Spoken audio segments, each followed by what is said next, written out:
তা বস, কি খবর? সবকিছু ঠিকঠাক? আর ঠিকঠাক।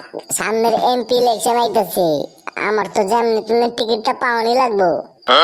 পাইবেন ভাই, পাইবেন, সমস্যা নাই গা। না রে উসমাইন না, টিকিট পাওয়ানি লাগবো, নালে এলাকার মানুষ বেশি একটা দাম দিতেছে না বাড়া। ও ভাই, মন্ত্রীর কাছে যেতে লাগবো। মন্ত্রী তো কথা দিছিল, মন্ত্রী যদি কিছু না করে আর কিন্তু সেটা গোটা ভাঙ্গা দেবো বাড়া। আজকেই যামু মন্ত্রীর কাছে, না হইলে দানা একদম বইটা দেবো। আরে মাথায় তো সাপ বাড়ি গেল। সামনে তো ইলেকশন চলে আইছে। এবারের ভোট বাড়া যার দ্বারা দেওয়া যাবো না, ভালো লোকরে দাঁড় করানো লাগবো। কি রে মন্ত্রী, কি খবর? কোনো খবরই কস না। আরে কালু নাকি? বসো বসো। তো কালু, কেমন কি চলতেছে সব? আপনি যে কইলেন এমপির টিকিটটা এবার পামু, কই? টিকিট তো দিমু, তো জনগণ তো মানে কি চায়? কি কইলেন বাড়া? দেশের মানুষ তো আমার এই চায়।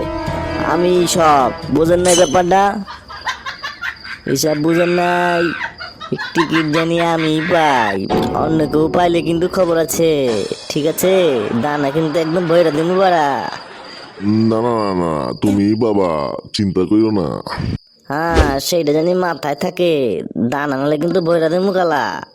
আমারে চিনো না, আমার নাম কালু। পুটকির মধ্যে ভয়রা দিমু আলু। এখন সালাম দিতাছি, এরপরে যদি টিকিট না পাই একদম গলা কাটতে লেখা দিমু বাড়া। না না, সমস্যা নাই গা, টিকিট তুমি পাইবা। অত তেল দেওয়ান লাগবো না, টিকিটটা দিলেই হইব।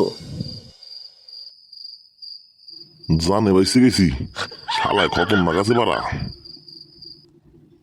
টিকিট দেওয়ান ছাড়া উপায় নাই। চাচা, ভোটটা জায়গা মতন দিন।